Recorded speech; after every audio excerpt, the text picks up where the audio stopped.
আসসালামু আলাইকুম। আমরা ডিসি সার্কিটের 91 নাম্বার ক্লাস করব এখন। এখানে আমাদের ম্যাক্সিমাম পাওয়ার ট্রান্সফার থিওরেমের ২য় নাম্বার অঙ্ক। তাহলে আমরা উম অঙ্কটা সমাধান করার জন্য ১ম এ বুঝবো কি বলছে, কি চাইছে, কি বের করতে হবে, হ্যাঁ? তাহলে দেখেন লোডে সর্বোচ্চ পাওয়ার। তাহলে সর্বোচ্চ কথাটা বলা আছে তার মানে ম্যাক্সিমাম পাওয়ার ট্রান্সফার থিওরেম এটা বুঝতে হবে, হ্যাঁ? পাওয়ার সরবরাহ করা হলে RL এর মান বাহির করো। তাহলে RL এর মান বাই করব এবং P লোডের ম্যাক্সিমাম পাওয়ার বাহির করো, হ্যাঁ? তাহলে দেখেন আমরা এখানে আসলাম, এখানে আমাদের সার্কিটটা দেওয়া আছে, সার্কিটের ভিতরে লোড দেওয়া আছে কোনটা এটা আপনার দেখতে হবে, লোড এটা। তাহলে এ এবং বি পয়েন্টের মাঝে লোড দেওয়া আছে, তাহলে আমি এই অংশটা প্রথমে খুলে অন্য জায়গায় রাখবো, হ্যাঁ? তাহলে দেখেন এখানে খুলবো এবং এখানে কি বের করবো, বি থেভেনিন বের করবো, আর এখানে কি বের করবো, আর থেভেনিন বের করবো, হ্যাঁ?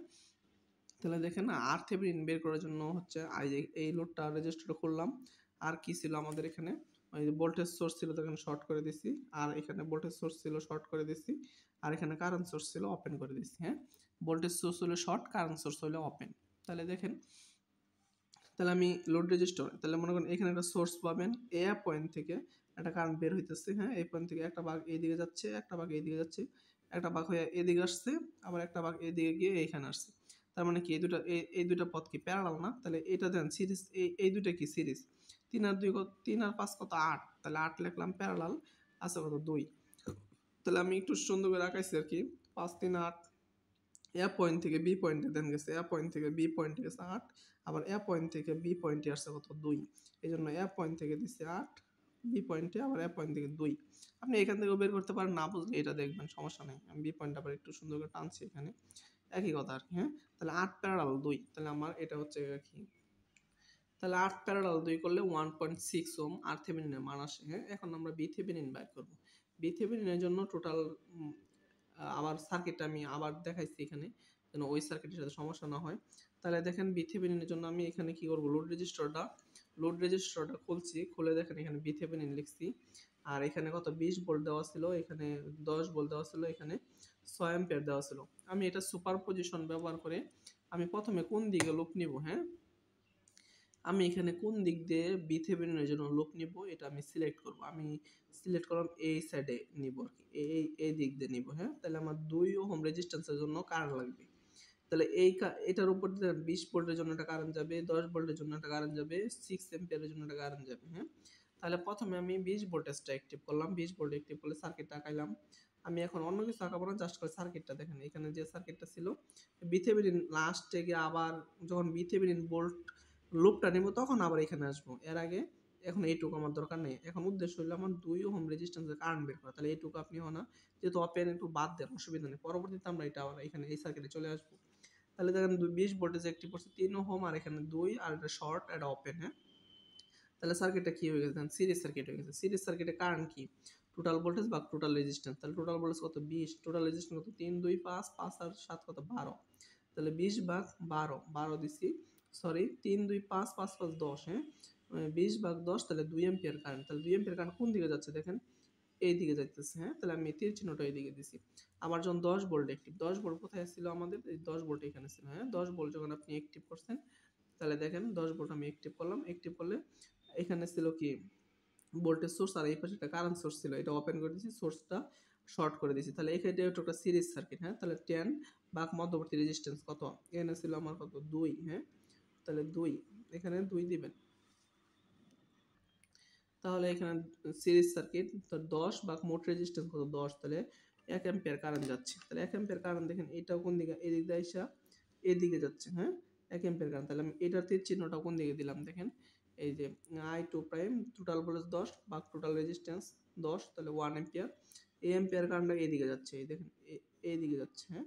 তাহলে দিলাম। এখন যখন 6 অ্যাম্পিয়ার অ্যাক্টিভ করলাম, দেখেন এখানে একটা ভোল্টেজ সোর্স ছিল, আর এই 2 এর সাথে একটা ভোল্টেজ সোর্স ছিল, দুইটাই কি হয়ে গেছে, শর্ট হয়ে গেছে, হ্যাঁ? আর 6 অ্যাম্পিয়ার অ্যাক্টিভ করলাম। দেন এই কারেন্টটা এখানে আসলো, এই কারেন্টটা এখানে কি হলো দেখেন, এখানে আসলো, আইসা কয়টা ভাগ হলো, এই পয়েন্টে ভাগ হইছে, আবার এই পথে এক ভাগ গেছে, এই পথে এক ভাগ গেছে, এই দুইটা ভাগ গিয়ে আবার এখানে একত্রিত হইছে, হ্যাঁ? তাহলে দেখেন এইটার বিপরীত শাখা হচ্ছে এইটা, আর এই শাখাটার বিপরীত শাখা হচ্ছে এইটা। তাহলে আমার কারেন্ট কোনটা দরকার, এই পথের কারেন্ট দরকার। তাহলে I2 প্রাইম, তাহলে লিখলাম টোটাল কারেন্ট 6, এই শাখার বিপরীত শাখা হচ্ছে 5, 5 দিলাম, ভাগ শাখা দেওয়ার যোগফল, এই শাখা যোগ এই শাখা, তাহলে 5 যোগ 3 যোগ 2, 5 যোগ 3 যোগ 2, হ্যাঁ।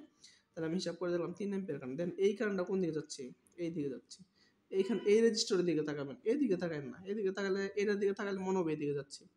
তাহলে এই রেজিস্টরে দেখবেন, তাহলে দেখবেন যে এটার উপর দিয়ে কারেন্ট যাচ্ছে, তাহলে এদিকে যাচ্ছে, এই জন্য আমি তীর চিহ্নটা এখানে দিলাম। এখন দেখেন তিনটা কারণে আমি একই দিকে পাইলাম, হ্যাঁ, একই ডিরেকশনে পাইলাম। যেমন 2 1 3, তাহলে 6 অ্যাম্পিয়ার কারেন্ট কোন দিকে যাচ্ছে? এইদিকে।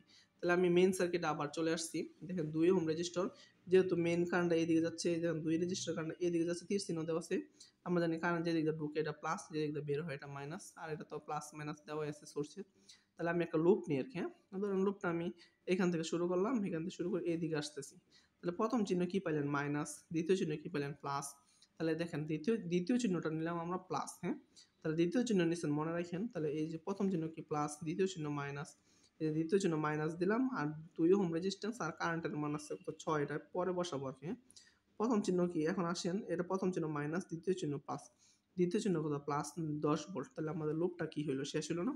তাহলে লুপ শেষ হইলে তাহলে শূন্য, কেবিএল এর ভোল্টেজের যোগফল কত হয়? শূন্য হয়। তাহলে আমি VThevenin, এটা মাইনাস আছে এই পাশে আনলে প্লাস হয়ে যায়, I2 এর মান 6 ইনটু 2, আর প্লাস আছে এটা মাইনাস হচ্ছে 10 ভোল্ট, তো 6 জন্য 12, 12 থেকে 10 বাদ দিলে 2 ভোল্ট, হ্যাঁ। তাহলে থেভেনিন ইকুইভ্যালেন্ট সার্কিট আঁকাই, দেখেন VThevenin, RThevenin, RL। VThevenin 2 volt পাইছেন, RThevenin এর আগে বের করছেন, RThevenin এর মান, আর এটা হচ্ছে লোড রেজিস্টরের মান, হ্যাঁ। তাহলে আমরা হচ্ছে গিয়া RThevenin কত বের করছিলেন? RThevenin বের করছিলেন 1.6 ওহম, ঠিক আছে। ওই পাশে আমরা বের করছিলাম 1.6 ওহম। তাহলে দেখেন RThevenin দেখলাম, আর তাহলে লোডের পাওয়ার যেহেতু ম্যাক্সিমাম পাওয়ার চাইছে, তাহলে আমাদের সূত্র কি? VThevenin square by 4 RThevenin। VThevenin এর মান 2 বের করছেন, আর 4 RThevenin এর মান 1.6, তাহলে আমি ক্যালকুলেশন করলাম, তাহলে 0.625 ওয়াট, এটাই আমার কি? এটাই হচ্ছে আমার আনসার। আর RL এর মান বের করতে বলছিল, RL টা কার সমান হবে বলছিলাম? RThevenin। RThevenin হলো কত? 1.6 ওহম। এটাও আরেকটা আনসার, হ্যাঁ। তাহলে এই দুইটাই আমাদের বের করতে বলছিল। আপনারা যারা ক্লাসে নতুন, আমার চ্যানেলটা সাবস্ক্রাইব করবেন এবং বন্ধুদের সাথে শেয়ার করবেন, লাইক করবেন, কমেন্ট করবেন, আর ফেসবুকে আপনাদের বন্ধুদের সাথে শেয়ার করবেন। ইনশাল্লাহ আপনার বন্ধুরাও উপকৃত হবে। আর আর এটা আমার হোয়াটসঅ্যাপ নাম্বার, যদি ম্যাথে কোনো সমস্যা থাকে, না বুঝতে পারেন, তাহলে হোয়াটসঅ্যাপে নক দিবেন, ইনশাল্লাহ রিপ্লাই দেওয়ার চেষ্টা করবো। আর ডিসি সার্কিটে যদি আপনার শীট লাগে, তাহলে আমার কাছে নক দিতে পারেন, ইনশাল্লাহ আপনাকে হেল্প করবো। আসসালামু আলাইকুম।